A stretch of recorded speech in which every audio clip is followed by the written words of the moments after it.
Bienvenue dans les Minutes du Crime, une série d'épisodes hebdomadaires qui font partie du podcast Contre-Enquête.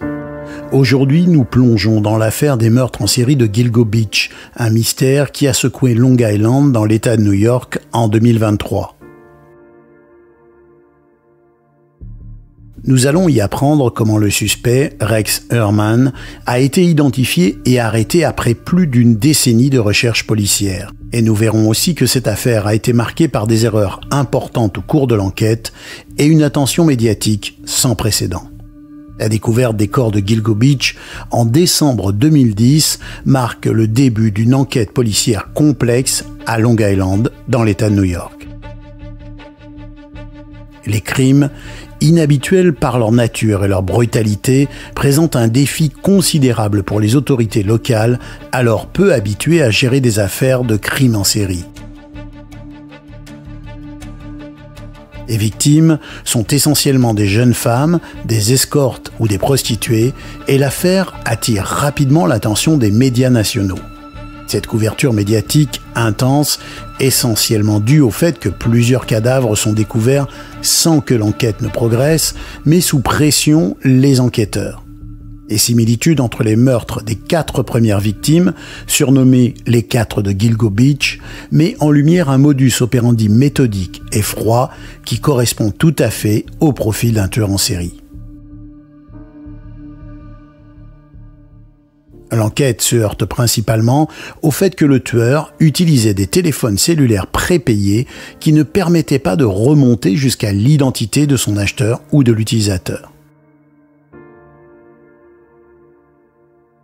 On découvrira en effet assez tôt que le tueur utilisait le site d'annonce Craigslist pour entrer en contact avec certaines de ses victimes et qu'il a même utilisé les cellulaires de certaines d'entre elles après les avoir tuées pour entrer en contact avec d'autres cibles.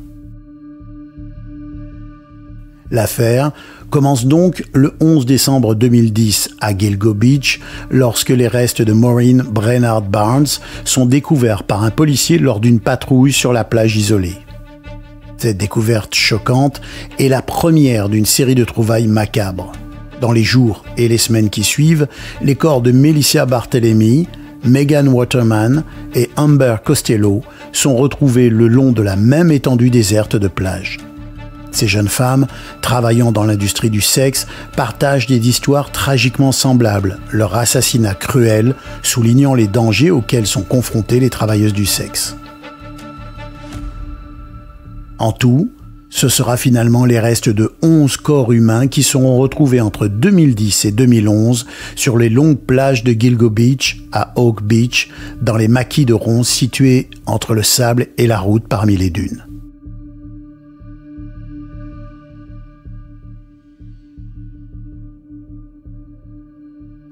Malgré les éléments médico-légaux et quelques indices découverts, les investigations font longtemps du surplace, et en particulier en ce qui concerne les téléphones utilisés pour contacter les prostituées.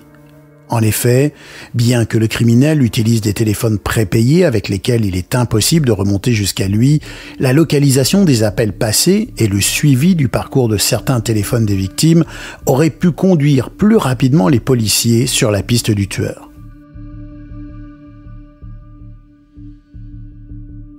L'enquête va traîner pendant de longues années, avec plusieurs suspects envisagés, dont certains sont des tueurs en série, mais aucun ne correspondant réellement aux suspects recherchés. En 2020, les policiers du comté de Suffolk, qui ont trouvé une ceinture avec des initiales qui pourraient bien avoir été manipulées par le suspect, lancent un site web pour recueillir de nouvelles pistes dans l'enquête. Malgré le nombre impressionnant de victimes et la localisation très précise des corps, la police ne parvient toujours pas à mettre un nom sur le suspect.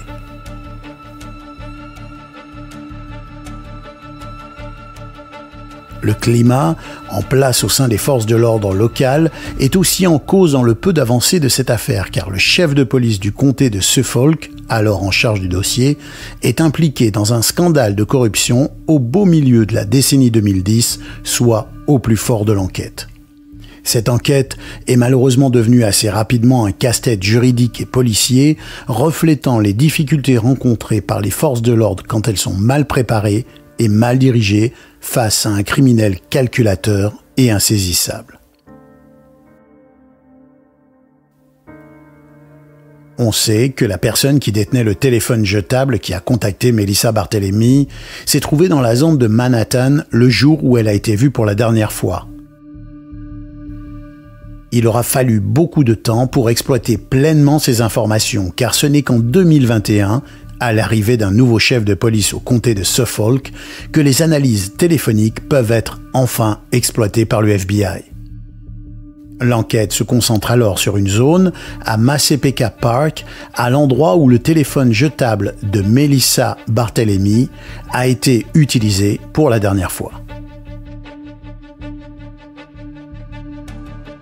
Bien sûr, le fait que l'enquête ait tardé à progresser a conduit les médias à s'intéresser encore plus à l'affaire, et l'incarcération du chef de la police locale au beau milieu du dossier a ajouté une couche scandaleuse à cette affaire.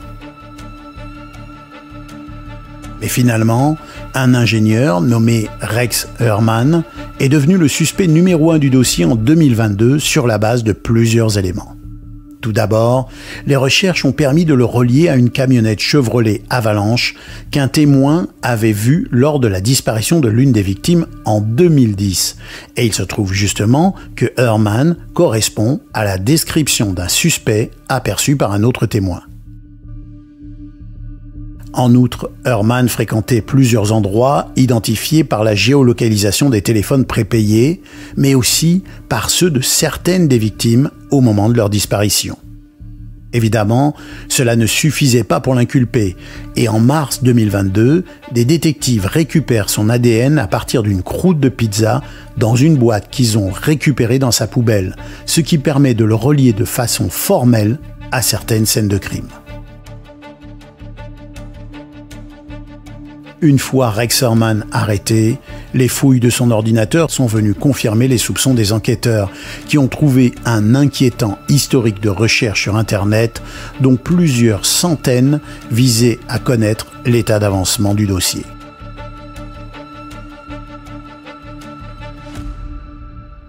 Il est enfin établi que Heuermann avait acheté des minutes supplémentaires pour certains des téléphones prépayés qui étaient impliqués dans les contacts avec les victimes. Heuermann a finalement été inculpé pour 3 des meurtres des jeunes femmes.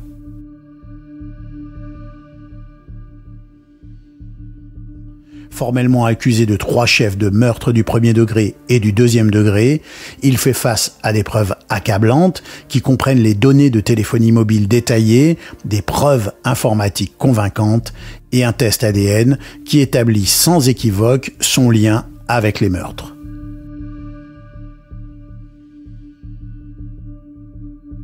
Un dernier rebondissement s'est produit tout récemment en décembre 2023, alors que les policiers, après avoir dans un premier temps exclu la femme de Heuermann de leur liste de suspects, viennent de lui réclamer son ADN pour procéder à de nouvelles vérifications.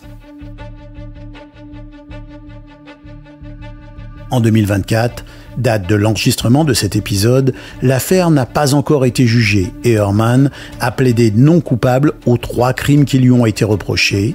Il est, selon les termes de la loi, présumé innocent.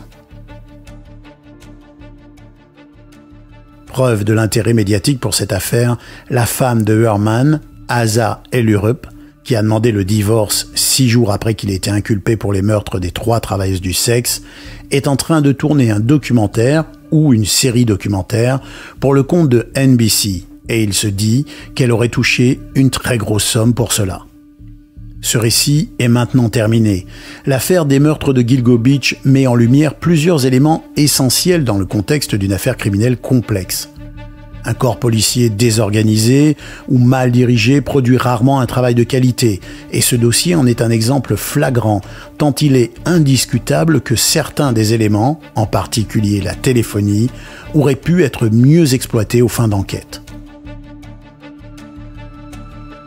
On peut aussi rappeler qu'une fois encore, l'ADN est un élément décisif d'un dossier de meurtre et demeure une arme importante des corps policiers dans les affaires difficiles comme les cas de tueurs en série.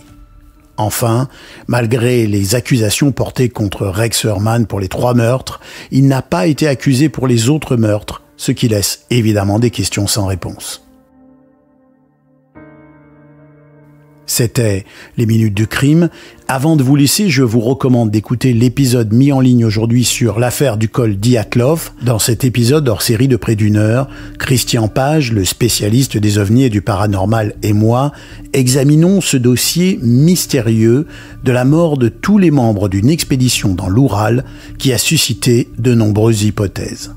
Nous vous livrons d'ailleurs, à notre tour, notre conclusion documentée sur ce sujet. Je vous dis à très bientôt pour d'autres épisodes du podcast Contre-Enquête.